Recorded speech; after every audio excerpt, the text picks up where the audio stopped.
if I'm doing something for somebody, I want to just get it right. It must be perfect.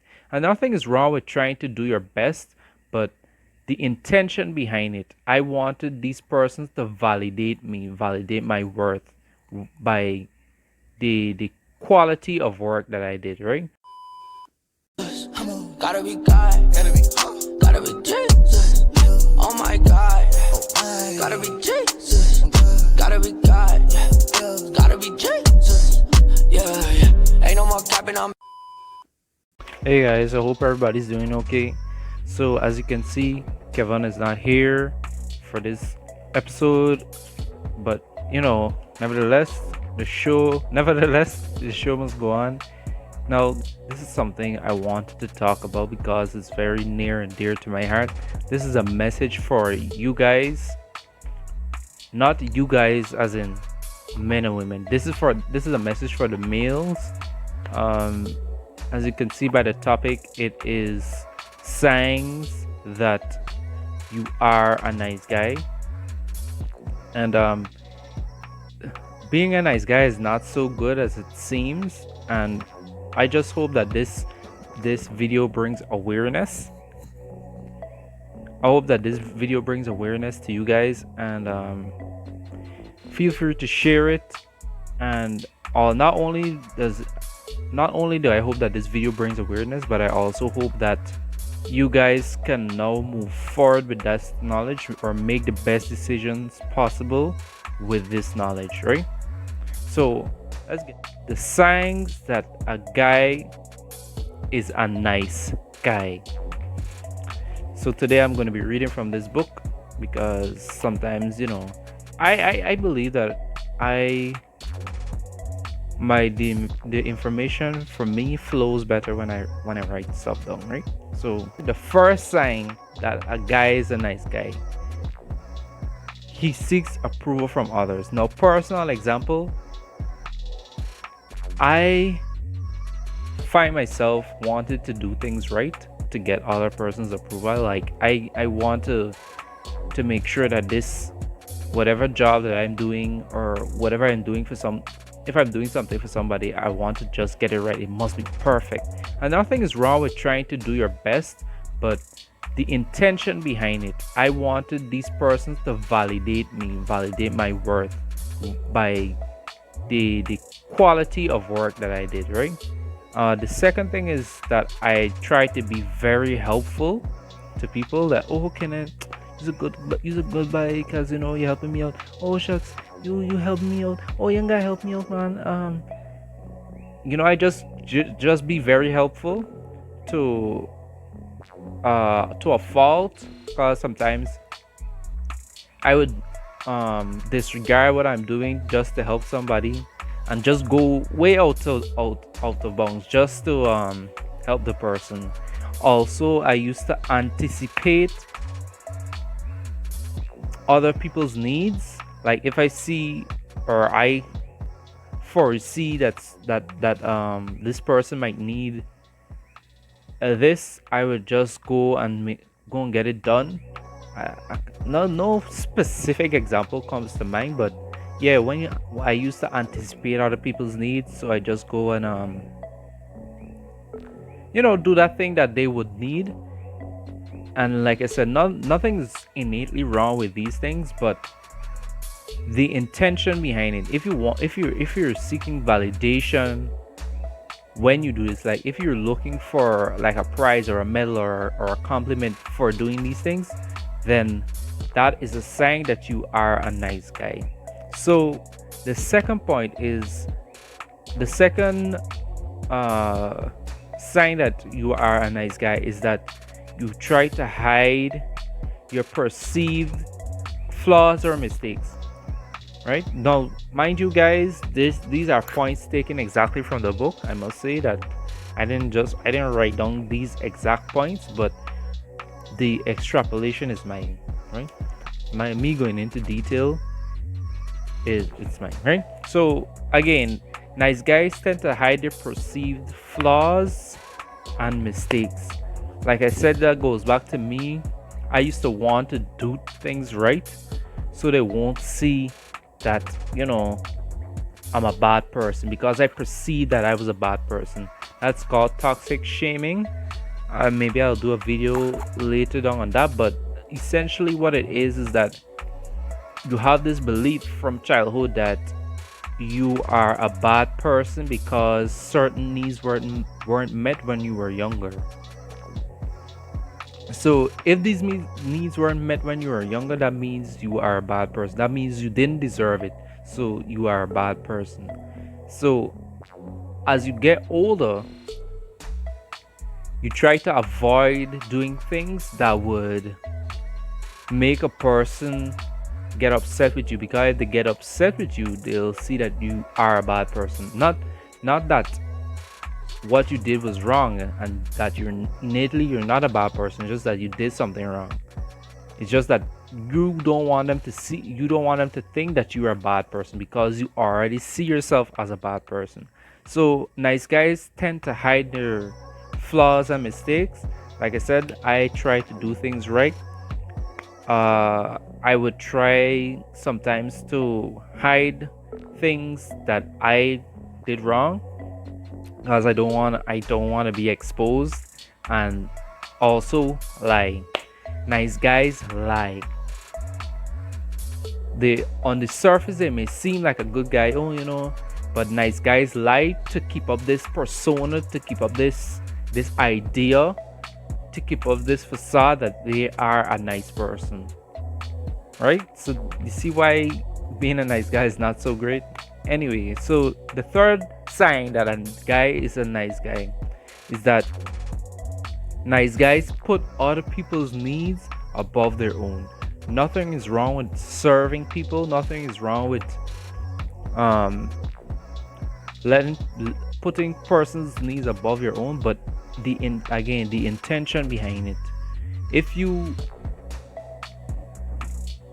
constantly put this person's need above yours, they'll see that, oh, this person, this guy's a good guy, what not.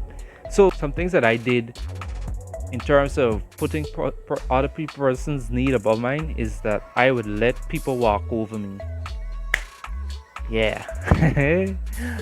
I will let people walk over me just because I like I said, I want to be a nice guy. I don't want no confrontation. Nice guys don't have no confrontation. We don't want to be exposed as a bad person. If we say that no, I can't accept this, I might be seen as a bad person, because if the person gets upset, they see me as a bad person. So I'm just gonna let you walk all over me. I can remember there was a time where this guy snatched a bottle out of my hand. I was out at school. I was about to buy a drink, so I pick up the drink from the cooler. Back then, they had this vendor. You could just bust the cooler, you know what I'm saying? Just open the cooler, take out your drink, and then pay for it. So I took the drink out, and this guy came up from behind me and snatched the bottle from behind me. And you know what I did? Nothing. I said nothing. So that was one. Or sometimes I would let people go in front. Let me say I'm in a line, and some people would just walk in front of me. Let me say it's a bank line. I would let persons walk in front of me, and I say nothing. Right? That was back then. That was like, and that was up to this year technically, but over time, I must say that the reason why I said I'm a recovering nice guy is because now I'm taking more actions. I'm learning to speak up when it comes to these certain things. Like, I won't allow somebody to just walk in front of me in the bank. I don't like confrontation personally, but when you're doing me wrong, no, bro, no, I gonna talk up. Me ain't about to fight you, but I gonna talk up. And sometimes it does some certain things you don't need to fight about. It's just that you saying or speaking your mind matters. It shows you're telling your brain, you're telling your subconscious mind that your values, your needs, your convictions are valid, right? You are valid. So the other thing that the, the other point where I used to put other people's need above mine is I hardly said no. Right? I hardly said no. Whenever hey, can I come and do this? Alright. Hey, can I come and do this? Alright. Hey, can I come and do this? Alright. Can I come and do this? Alright. I hardly said no because I just want to be this nice guy. I just gotta, I gotta paint this picture of me. If I say no, they're gonna see that I'm a bad person. I don't want them to see me as a bad person. I know I can say yes. And sometimes some persons might ask you to do something that is unfair to you, but you're not. But because no, sometimes let me talk about me. Sometimes a person might ask me to do something that is unfair to me, but I still said yes to them and say no to my priorities. So I can't say case in point, I just gave a point. So one way to combat that is to now start putting your needs above yours. One way you could put your needs above others, or one way you can make your needs a priority, is by asking the question, do I really want to do this? If the answer is no, then don't do it. Right? Sometimes you might put yourself in such a bad situation and you don't want to come out of it because you don't want to seem like a bad person. But if something's upsetting you, that means it matters to you. That means, therefore, you should remove yourself from the situation. So today, for example, now normally if somebody is doing something that I don't like, sometimes I might just sit there and just let it happen and not say anything, not remove myself from the situation. So like I was saying, today, this guy was smoking. Normally, you know what I think? Kenneth, here's what Kenneth would do. Kenneth would stand up and let the man smoke and inhale all the smoke. I don't like it, but I don't want to move, because if I move, me moving is like communicating to the man that what you're doing is something I don't approve of. Right? Yeah, so normal previous Kenneth would have stand up there, and mind you, let me just say, I stood there for a good minute before I moved, because the nice guy kicked in. But I was like, Kenneth, this is something that you want to endure? And I said no. So I moved. I acted on it. So yeah, nice guys put other people's needs above their own. Don't do that. That's a sign that you're a nice guy. Point number 4, you play the victim and you sacrifice your personal power. That's just basically you blame other persons for something that you did. Oh, she make I do this. Now you do it. Is she make I do that? Because if you did it yourself, that means you're a bad person. You're being exposed that you're the bad person. But if you put the blame on somebody else, you're not the bad person. They're the bad person, right? So the 5th point is that nice guys dissociate themselves from other men and other masculine energy. Bro, this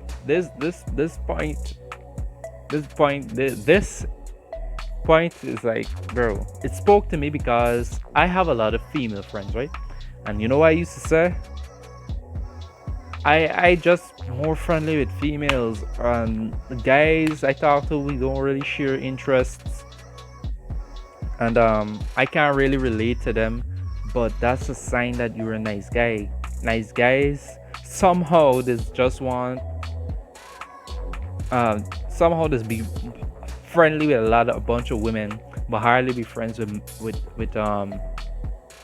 males. And you need, because here's why, because they want to be in tune with the woman, right? They want to be in tune with women. So They want to be liked by women, so they hang around with a bunch of women and try to be in tune with them. I don't know if this is the example the book used, but I think that's what it is, right? And when they ostracize males or avoid males, that is actually something negative for the nice guy. Why? Because women want masculine men. And how can you be a masculine man? By hanging out with masculine men, by hanging out with masculine energy, right? But if you hang out with a bunch of females, you can get a female mentality because you think, all right, the woman want this, all right, so I'm gonna act this way. But women might say that they want something, but that's not what they mean that they want. You never see that women just find jerks or guys who are aggressive attractive, and while they would say, oh, I just want a gentle guy, or something like that. No, because they like the masculine energy. So nice guys should start spending more time with males. I wish I had a better example for this one here, but who knows, I might do a part 2. And the sixth point is nice guys co-create less than satisfying relationships, meaning that nice guys settle for the scraps that they get. They settle for a girl who ain't all though. Because you want end a relationship because you want to seem like a bad guy. I don't go over this. See, settle for the scraps, but it just ain't right for you. It's settling for next to nothing. That's why you find a bunch of nice guys take on girls who don't get too cheering. Nothing is wrong with that, but you just find most nice guys doing that. This girl don't get run through by Tyrone, Joshua, Harry, Marlon, whoever, right? She don't get run through by 41 man, by 50 man, and he's 51. And I don't know if I would date with a woman who has so much partners, but that's neither here nor there. But nice guys tend to settle for women who are substandard, right? Or women who are less than ideal for them, right? And the last point is nice guys fail to live up to their potential because they sabotage themselves. They don't want to be exposed. Like if they do very well, they don't want. Let me say that they're getting a promotion to be a boss. No, they don't want to accept this promotion because if they become this boss and they make a mistake, they'll be exposed as being not a very good boss. If I be exposed as not being a very good boss, then I'm a bad person. So me not want to take that position. I gonna stay in my comfortable spot and I gonna leave it like that. Or because you say no so much to your passions and your dreams, you let other people, or no, you let your dreams die because you're saying no to them. You want to stay comfortable. You don't want to rock the boat. You don't want to break out of the mold, and so you become less than what you were created to be. All right. Anyway, guys, so that's some good points. I believe that those are the points those are the signs that a guy is a nice guy, right? So I hope you guys enjoyed this video. I hope that it was informative. Just like, comment, subscribe, and enjoy the rest of your day.